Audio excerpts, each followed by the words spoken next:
Assalamualaikum warahmatullahi wabarakatuh. Waalaikumsalam warahmatullahi wabarakatuh. Alhamdulillahirabbil alamin wa bihi nasta'in ala umuri dunya waddin sayyidina wa maulana Muhammadin wa ala alihi wa sahbihi ajmain. Rabbi shrah li sadri wa yassir li amri wa hlul 'uqdatam min lisani yafqahu qawli amin. Pemirsa TV Desa Demak yang saya hormati, para penonton dan para pemirsa dimanapun Anda berada. Pertama-tama mari kita panjatkan syukur kita kehadirat Allah Subhanahu wa Ta'ala yang mana pada kesempatan kali ini kita bisa bersua kembali di acara ngasap ngaji sareng Pak Ustadz, dan ini sudah sampai di episode yang kelima. Kedua kalinya salawat dan salam semoga tercurahkan dari Nabi Agung kita Nabi Muhammad SAW. Semoga mahabbah kita kepada baginda Rasul dapat memberikan kemudahan hidup di dunia dan kelak di yaumil qiyamah, kita mendapatkan syafaatnya. Amin amin ya rabbal alamin. Para pemirsa, para penonton dan sahabat TV Desa dimanapun Anda berada, alhamdulillah kita bersua kembali di acara ngasap ngaji sareng Pak Ustadz, dan pada kesempatan kali ini kita sudah kedatangan tamu. Beliau adalah Pak Ustadz Sholihin. Assalamualaikum Pak Ustadz. Waalaikumsalam warahmatullahi wabarakatuh. Kabari pripun iki? Nggih, selalu khair. Alhamdulillah. Sehat selalu. Walaupun ini cuaca kadang hujan aja tapi tetap harus sehat, Pak. Sehat selalu, karena itu modal kunci sukses dunia akhirat. Amin. Jadi sehat itu modal kunci sukses dunia akhirat para pemirsa. Dan pemirsa dimanapun Anda berada, malam ini kita sudah masuk di pertengahan bulan Sya'ban, gitu Pak Ustadz. Atau biasa disebut ini ada peringatan Nisfu Sya'ban. Nisfu Sya'ban ya. Nah, Nisfu Sya'ban itu apa? Kemudian apa saja yang harus kita lakukan ketika kita memperingati Nisfu Sya'ban? Nanti Ustadz Sholihin akan menyampaikan apa itu Nisfu Sya'ban dan apa saja yang harus kita amalkan, begitu ya. Monggo Pak. Ya, assalamualaikum warahmatullahi wabarakatuh. Waalaikumsalam warahmatullahi wabarakatuh. Pemirsa TV Desa yang berbahagia, rahimakumullah dan wabiyakum. Berkaitan dengan Nisfu Sya'ban, kenapa kok dinamakan dengan Nisfu Sya'ban? Sya'ban adalah li'annahu yatasya'abu fihi khairun katsirun, karena di Sya'ban itu ada bercabang, atau ibarat pohon itu ranting, banyak ranting dan semua ranting itu berbuah, dan fihi khairun katsirun, di setiap ranting itu punya kebaikan atau buah yang luar biasa banyaknya. Maka di Sya'ban itu menurut Syekh Abdul Qadir Al-Jilani di kitab Al-Ghaniyah, dari kata Sya'ban itu ada 5 huruf di dalamnya. Itu adalah Shin, Ain, Ba, Alif, dan Nun. Shin adalah syarafun. Syarafun itu kemuliaan. Dan uluwun itu adalah ketinggian. 3 birrun, Ba itu birrun berarti kebaikan. Dan 4 adalah Alif itu ulfatun, kasih sayang. Dan Nun itu adalah nurun. Berarti dari sini bisa diketahui bahwa Sya'ban itu adalah satu kemuliaan, ketinggian, kebaikan, dan kebaikan, kasih sayang, dan nur, cahaya. Orang siapapun yang melakukan kebaikan di bulan Sya'ban akan mendapatkan kemuliaan, akan ditinggikan derajatnya oleh Allah Subhanahu wa Ta'ala, dan mendapatkan kebaikan. Yang keempat adalah mendapatkan kasih sayang dari Allah Subhanahu wa Ta'ala.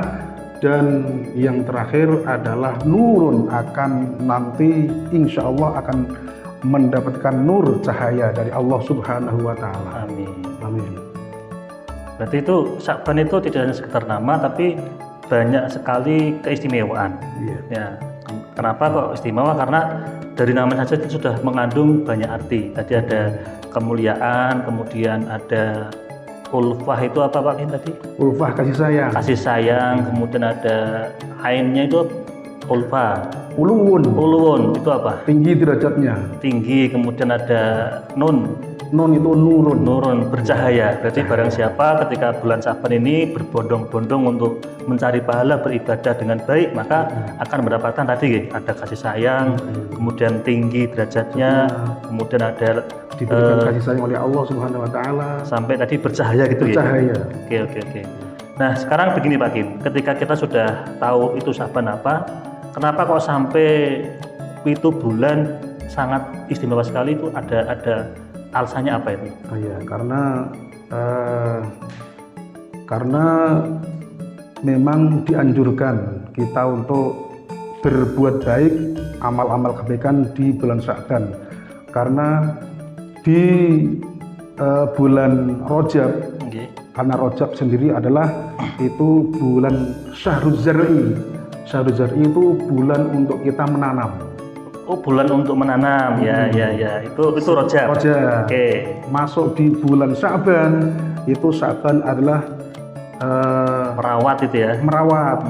Jadi kalau sudah ditanam, terus dirawat. Ya, itu Syahrus Saqi. Ya. Yaitu menyiram atau merawat. Kalau masuk di bulan Ramadan ada Syahrul Hasdi, yaitu bulan untuk kita menuai, panen. Oke, berarti Syaban ini adalah bulannya kita merawat kebaikan tadi ya. Pak Ustadz, ini kan bulan Syaban kan berarti kan bulan istimewa kan begitu. Yeah. Berarti ada dong itu amalan-amalan yang dianjurkan oleh para kiai, para guru, para habaib. Kira-kira apa saja amalan yang dianjurkan di bulan Syaban ini? Ada beberapa, diantaranya adalah kita dianjurkan untuk memperbanyak membaca sholawat. Karena turunnya ayat innallaha wa malaikatahu yusholluna 'alan nabi ya ayyuhalladzina amanu shollu 'alaihi wa sallimu taslima. Itu turun di bulan Sya'ban. Maka bisa diartikan juga bulan Sya'ban adalah bulan syahrus sholawat. Ya, seperti itu. Berarti dianjurkan untuk memperbanyak sholawat Nabi. Sholawat, iya. Okay. Jadi karena kenapa kita kok dianjurkan untuk membaca sholawat? Karena satu, karena Nabi Muhammad SAW adalah li'annahu sababul ijad wal imdad.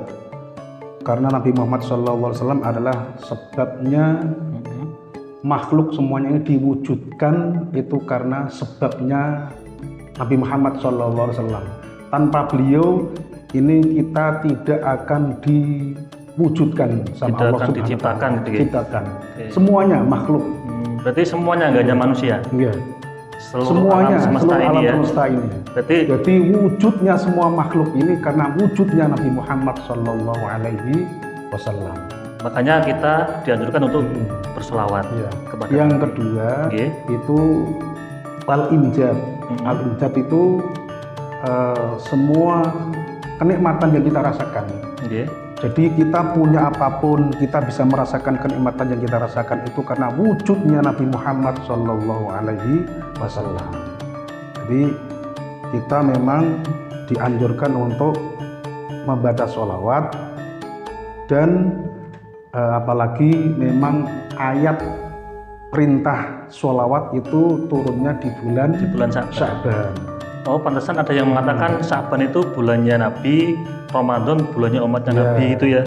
Itu karena banyak tadi ya ada. Betul. Termasuk ayat tentang sholawat juga turun di bulan Sya'ban. Kalau Rajab itu memang itu syahrullah, itu bulannya Allah.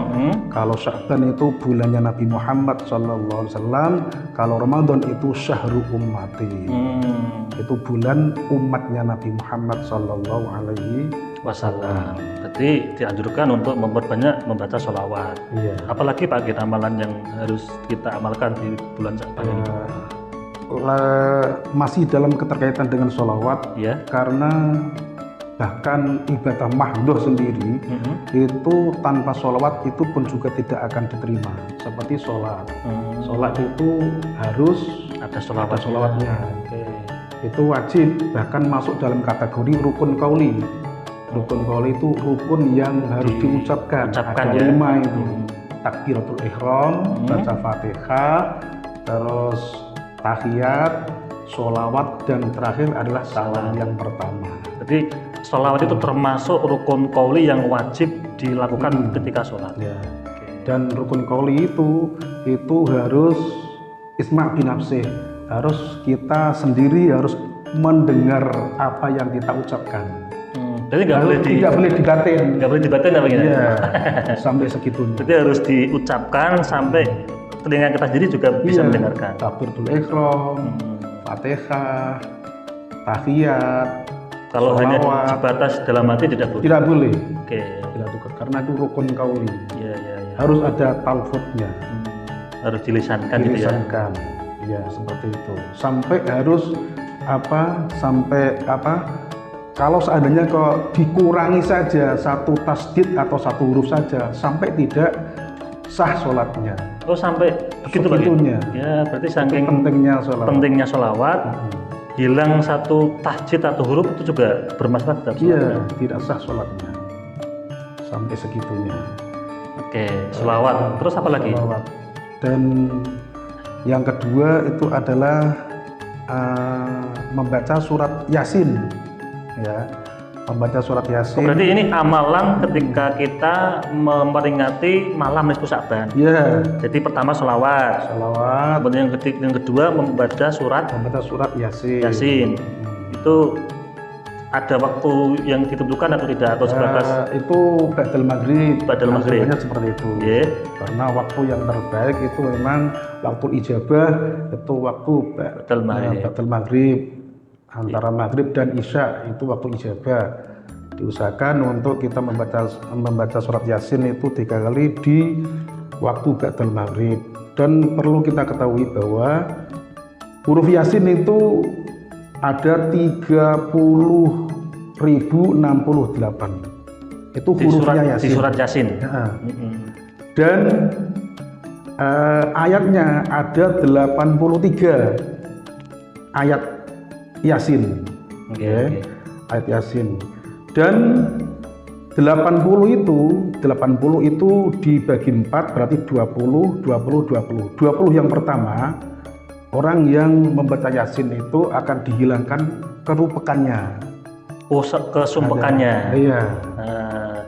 Akan dihilangkan. Ya. Artinya itu ketika mau mengamalkan surat Yasin di malam nisfu Sya'ban. Iya. Dan di lain nisfu Sya'ban juga sama. Berarti termasuk fadilahnya surat Yasin. Seperti itu. Oke. Yang 20 kedua itu akan dihilangkan siksa kubur. Itu bagi orang yang mendawamkan bacaan surat Yasin. Oh, pantesan kalau ketika kita ziarah kubur itu ada yang baca Yasin itu Pak Kin ya? Iya. Itu karena tadi ada peringankan siksa kubur itu ya? Iya, betul. Terus yang 20 ketiga itu Allah Ta'ala akan memayungi. Kita akan menaungi ketika nanti di Yaumil Mahsyar, karena di Yaumil Mahsyar itu kan matahari di satu kilat ya, seperti itu. Karena ada keringatnya seseorang itu tergantung dari amal seseorang. Ya. Ada yang sampai leher, ada. Tetapi orang yang biasa mendalami surat Yasin, insya Allah ya kerupekannya dihilangkan, siksa kubur dihilangkan, dan juga akan dinaungi oleh Allah Subhanahu wa Ta'ala. Di Yaumil Mahsyar itu ya. Betul. Dan payungnya itu bukan seperti payung di dunia, seperti kita harus, tetapi payungnya dari sana tuh tidak seperti di dunia. Itu gimana Pak? Itu otomatis itu ya? Iya, betul. Otomatis kita sudah tidak kena panas itu mungkin ya? Iya, betul. Yang 20 keempat itu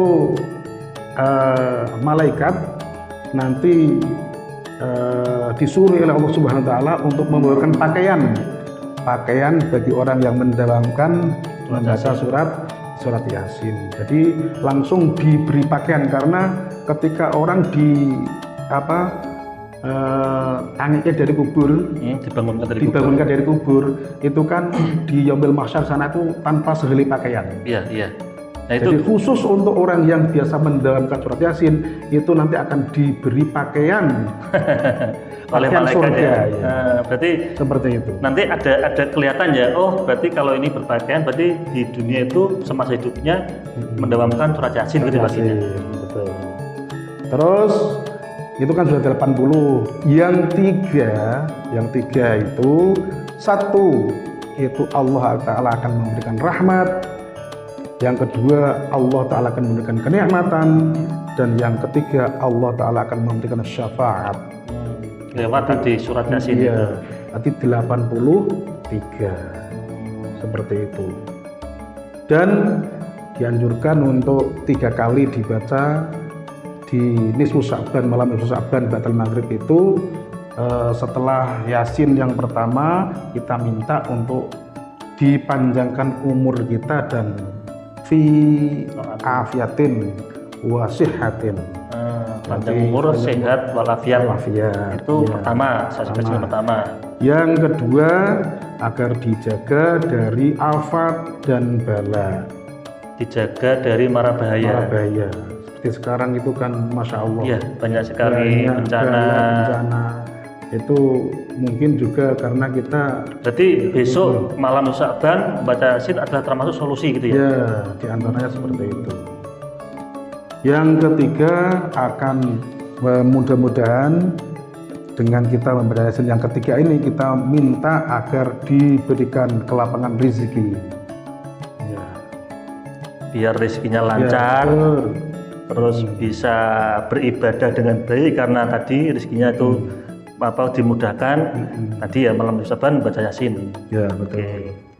Terus selanjutnya itu sebetulnya ada sholat awabin. Sholat awabin yang dilaksanakan atau dikerjakan setelah batal maghrib. Itu sholat awabin berarti sholat sunnah awabin. Ya, tidak boleh sholat nisfu Sya'ban. Niatnya gimana itu? Usolli sunnatal awabin rakaataini. 2 rakaat saja atau 2 rakaat 2 rakaat sampai 10 rakaat. Seperti itu. Tetapi kalau seandainya itu dirasa kok keberatan, itu cukup dengan kita sholat isya dan sholat subuh secara berjamaah. Sholat isya dan sholat subuh berjamaah. Itu termasuk. Jadi kalau seandainya itu kita mungkin kok gitu ya? seperti sholat tarawih terlalu banyak ya. Jadi kita cukup dengan sholat isya dan sholat subuh secara berjamaah. Itu karena termasuk bagian dari kita mengamalkan amaliyah di nisfu Sya'ban.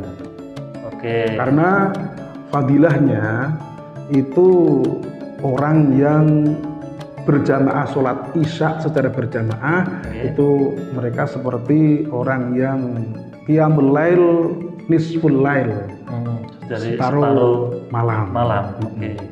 Dan orang yang berjamaah di sholat subuh itu maka dianggap itu kayak qiyamul lail kullah. Jadi semalam suntuk dicatat itu qiyamul lail secara total bagi orang yang mau berjamaah sholat subuh. Nah, ini pemirsa, kita harus tahu bahwa sholat isya itu termasuk setengah dari malam kalau kau mau melakukannya berjamaah ya. Kemudian sholat berjamaah subuh itu sama saja kita melaksanakan sholat malam semalam suntuk. Iya. Seperti itu. Jangan subuh itu, kalau subuh jangan sampai kita duha tapi pakai spion deh makin ya. Soli sunnah. Kawanan salah-salah dewi seperti itu. Dan orang yang biasa mendapatkan sholat subuh setelah berjamaah itu Allah Ta'ala akan memberikan nur, cahaya. Nanti ketika di yaumil mahsyar itu orang tersebut itu wajahnya bercahaya dan semua yang akan dilalui semuanya akan terang. Seperti itu. Bagi orang yang mendalamkan sholat jamaah, sholat subuh tadi ya. Iya. Tapi kayaknya ini kalau anak-anak muda ini berat Pak. Karena malamnya itu nongkrong sampai larut malam, subuhnya itu kadang kesiangan. Iya.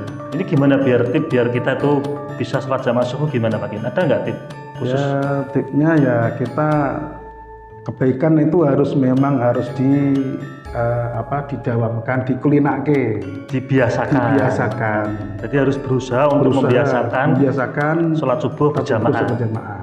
Jadi kalau orang itu sudah membiasakan sholat subuh secara berjamaah, itu walaupun toh mungkin malam dia begadang atau apa, itu tetap sudah biasa gitu ya, sudah jadi tradisi kayak gitu ya. Memang ada orang yang membangunkan. Itu sebetulnya malaikat itu yang membangunkan. Jadi kalau sudah terbiasa ya nanti akan sudah waktunya sholat jamaah subuh kan itu. Ya, tapi kalau baru awal mungkin berat lagi. Karena awal-awal itu kan berusahanya tuh maksimal. Mau bangun tapi belum tidur kan itu. Itu kalau sholat subuh tadi. Gini, berkaitan dengan sholat subuh, ini kebaikan juga yang mungkin perlu kita lakukan, kita jalankan. Sebetulnya itu ada sholat sebelum sholat subuh, itu namanya sholat rokaatul fajri. Sebelum sholat subuh? Iya. 2 rakaat sebelum sholat subuh. Itu sholat sunnah. Sholat sunnah bisa dengan sunnah qobliyah, ya. Qobliyah subuh. Okay. Itu barang siapa yang melakukan sholat rokaatul fajri atau sholat qobliyah subuh 2 rakaat, maka kebaikannya itu melebihi dunia dan seisinya. Bagi orang yang mau melakukan sholat 2 rakaat sebelum subuh. Seperti itu.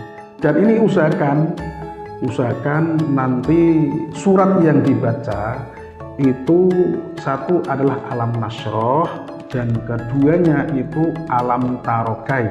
Oh berarti rakaat pertama surat yang dibaca alam nasroh. Kemudian rakaat kedua surat yang dibaca itu alam tarokai. Fa'ala rabbika bi ashabil fil itu. Ya.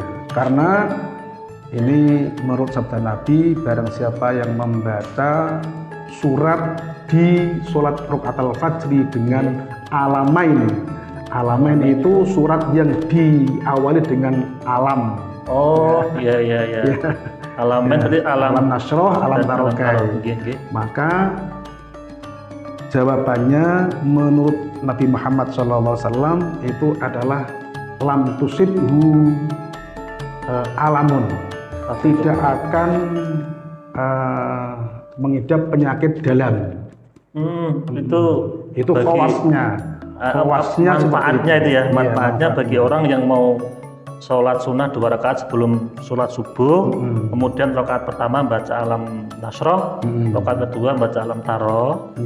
Itu fadilahnya atau manfaatnya tidak akan terkena penyakit dalam. Seperti itu.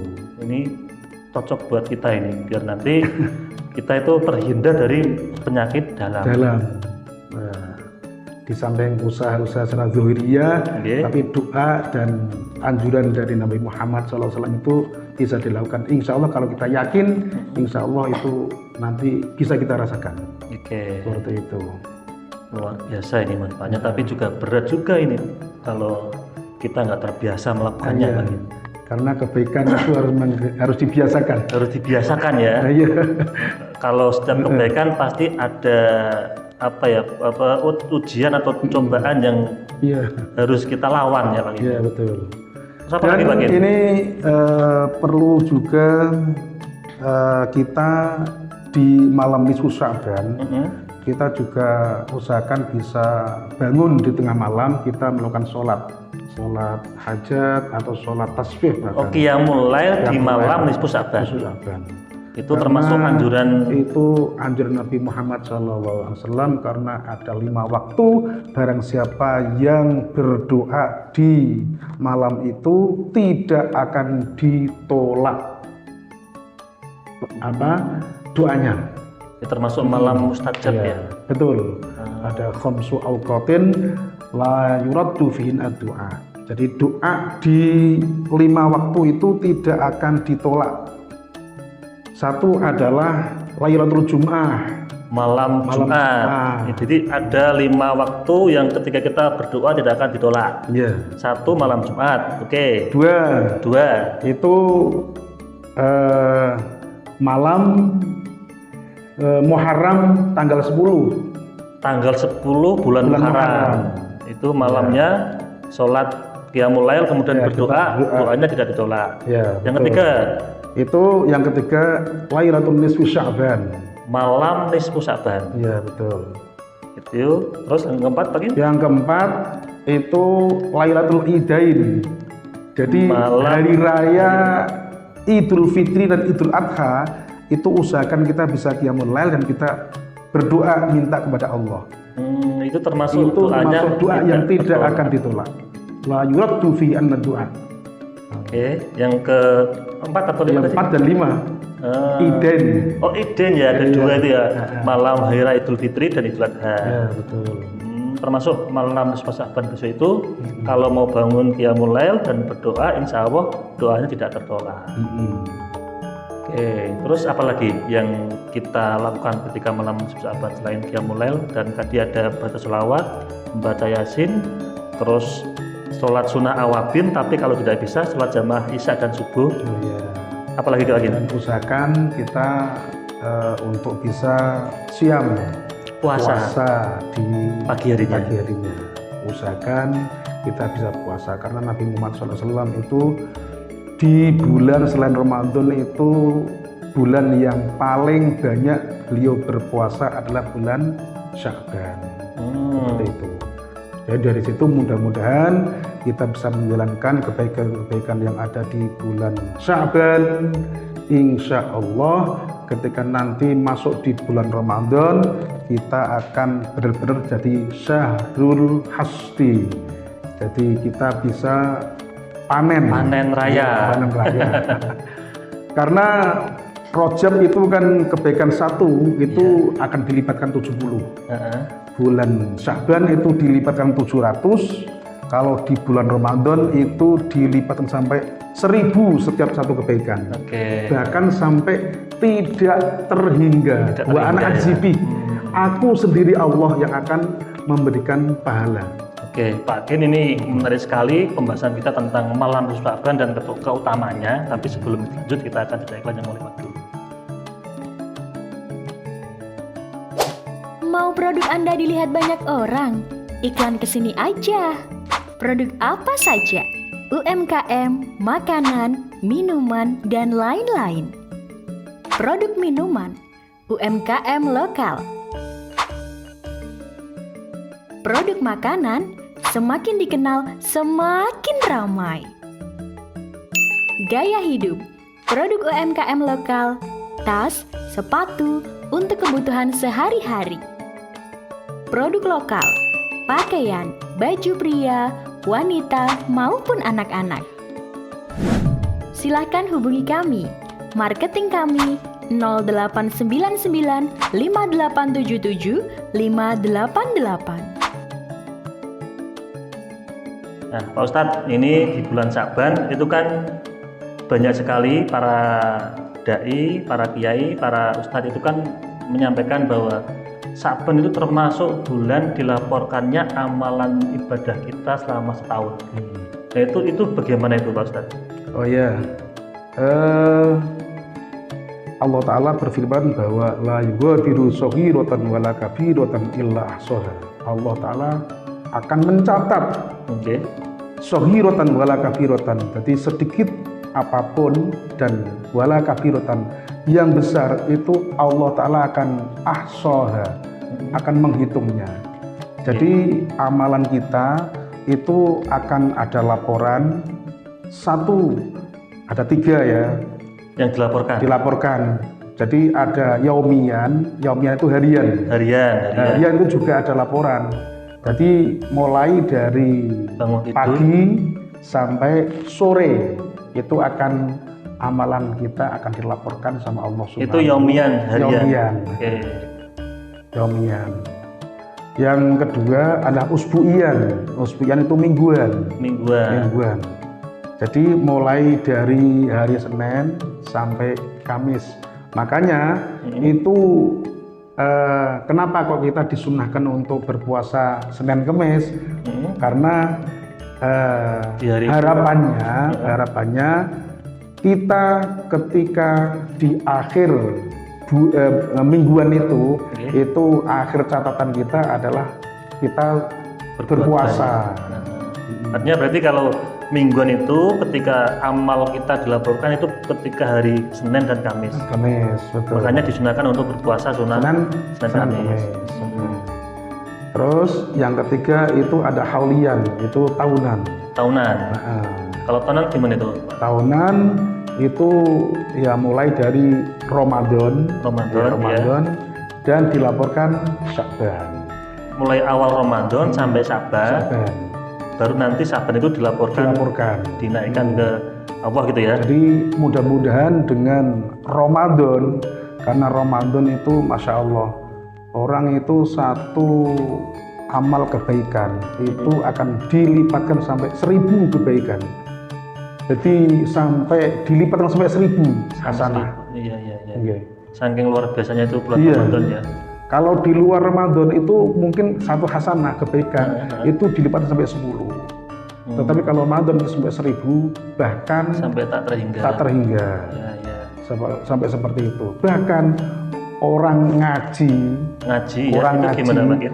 ngaji di bulan Ramadan itu setiap satu langkah akan dicatat seperti ibadah 1000 tahun. Itu orang yang ngaji di bulan Ramadan. Ini ngajinya ngaji apa dulu Pak Kir? Ngaji Ya, sendiri atau bareng-bareng atau apa? Ngaji bisa kita dengan mustame' mendengarkan. Kita bisa ngaji dengan lewat media, lewat apapun lah. Termasuk kayak gini ngaji virtual lewat Ya. dunia maya itu Itu medsos, juga termasuk juga ngaji. itu ngaji juga. Ngaji juga. Dapat amal apa pahala tadi juga. Pahala seperti itu. Ah. Iya. Kalau misalkan nih Pak Kin puasa terus tidak keluar kemana-mana, hanya di kamar saja kan, itu puasa kan itu kan. Tapi di kamar buka YouTube ngaji-ngaji itu gimana? Ya, karena berkaitan dengan ilmu, Heeh. itu manfaatnya adalah mutaaddi. Mutaaddi itu kita bisa menyerap kebaikan dan kita bisa mengajarkan. Itu kan bisa berentek. Iya. Biasanya seperti itu. Makanya pahalanya itu lebih besar daripada kita ibadah lazim. Sholat, puasa itu kan kebaikannya untuk kita sendiri. Tapi kalau ilmu itu bisa mutaaddi kepada orang lain. Makanya pahalanya sampai segitunya. Karena ilmu juga termasuk salah satu cara untuk kita itu bisa diangkat derajatnya oleh Allah ya. Betul. Bahkan kita akan dipermudah untuk jalan menuju ke surganya Allah. Itu karena juga ilmu. Keutamaan ilmu kan ada yang itu, saya tuh ingat Pak Aden, ada hadis Nabi itu, man arada dunya fa'alaihi bil ilmi, wa man aradal akhirata fa'alaihi bil ilmi, wa man aradahuma fa'alaihi bil ilmi. Berarti kan ketika kita pengen dunia, maka raihlah dengan ilmu. Kan begitu ya? Iya. Kemudian ketika kita pengen sukses di akhirat, raihlah juga dengan ilmu. Iya. Kemudian kalau kita pengen sukses kedua-duanya, sukses dunia, sukses akhirat, maka raihlah juga dengan ilmu. Dengan ilmu. Saking luar biasanya ilmu seperti itu baginya. Oh iya. Bahkan sampai Nabi Muhammad SAW itu bersabda begini. Lau muzina imanu Abu Bakar bi imani hadil ummah lagolaba imanu Abu Bakar. Seandainya imannya Abu Bakar dan bahkan kebaikan-kebaikannya Abu Bakar ditimbang dengan bobot imannya semua umat, ditimbang dengan kebaikan-kebaikannya semua umat, itu lebih berbobot imannya Abu Bakar. Karena apa? Abu Bakar itu berkaitannya dengan orang pertama kali yang iman kepada Nabi Muhammad SAW, berkaitannya dengan ilmu, dan ilmu ini disampaikan kepada regenerasi. Berarti sahabat Abu Bakar itu pertama kali orang yang beriman. Iya. imannya tidak hanya iman tapi juga diilmuni gitu ya. Iya. Kemudian ilmu itu disebarluaskan. Diajarkan. Itu kenapa kok bobotnya itu sangat berat Iya. sekali ya. Kalau pesan bagi anak muda sekarang gimana mungkin untuk biar punya ilmu itu? Kan kalau sekarang kan banyak sekali media belajar ya. Ini sekarang gini, Pak Ustadz, antara ilmu agama dengan ilmu umum itu penting mana? Ya, Atau harus seimbang atau bagaimana? Menurut jenengan itu?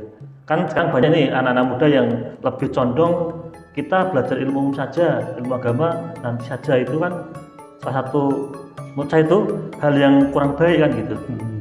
Itu yang biar baik itu bagaimana? ya kedua-duanya memang harus dipelajari. Oke. Karena dunia juga harus kita raih. Sukses dunia harus dengan Ilmu. ya ilmu dunia. Hmm. Jadi kita sekolah ya apapun kita harus tahu. Harus Ayo, kita kaji. di ngajeni itu ya, dipelajari itu ya. Agama pun juga sama. Iya. Bahkan itu ada sebuah makalah alimu auladakum. Ajarkan ilmu kepada anak-anakmu. Karena fa innahum makhlukun fi ghairi zamanikum. Karena mereka adalah generasi yang hidup di satu zaman yang tidak sama dengan zamanmu. Maka apapun harus kita ajarkan. Seperti media sosial seperti ini. ini memang karena al-insan itu ibnu zaman. Apa itu bagian? Al-insan ibnu zaman. Ini manusia. sudah zamannya seperti ini ya, tidak bisa kita hindari. Cuma kita harus bisa menguasai dan kita bisa isi dengan sesuatu yang baik, kebaikan. Bahkan ilmu pun juga bisa lewat media sosial seperti ini ya. Itu manfaat dan keistimewaan orang yang berilmu. Iya, Makanya ini para sahabat TV Desa Demak, kita harus belajar, harus ngaji, apalagi ini bulan Syaban, bulan istimewa, kita berbondong-bondong untuk beribadah, mencari pahala. Kemudian besok Ramadan kita sudah siap untuk panen gitu ya Pak. Iya betul. Tidak mungkin orang yang mau panen tidak menanam. Tidak tidak akan. Jadi jangan berharap Anda itu panen kalau Anda tidak menanam kan gitu. Ya betul. Kita harus menanam dulu, kemudian kalau sudah dirawat, kelak baru kita akan panen. Panen raya. Oke, karena ini waktu sudah habis, mungkin ada pesan untuk para pemirsa TV Desa Demak untuk tema malam ini, Pak Kim, monggo. Oh ya, untuk sahabat-sahabatku di semua tempat, mumpung kita masih punya umur. Umur itu adalah kapital, umur itu adalah modal. Kita insya Allah besok di nisfu Sya'ban, itu malam Rabu ya. Malam Rabu insya Allah. Maka jangan sampai terlewatkan begitu saja tanpa ada nilai kebaikannya di dalamnya. Maka dari itu saya mohon kita besok malam Rabu itu kita mengamalkan seperti apa yang saya sampaikan tadi. Mudah-mudahan kita mendapatkan keberkahan zahiran wa batinan. Amin. Matur suwun Pak Ustadz Solikin sudah meluangkan waktu untuk hadir di studio TV Desa Demak dan sudah memberikan ilmu kepada kita semua ya. Para pemirsa TV Desa Demak, para penonton dan sahabat TV Desa Demak yang saya muliakan, demikian ngasap pada episode kali ini, episode yang kelima. Saya selaku host, apabila banyak salah, banyak khilaf, mohon maaf yang sebesar-besarnya. Berkalam. Assalamualaikum warahmatullahi wabarakatuh. Waalaikumsalam warahmatullahi wabarakatuh.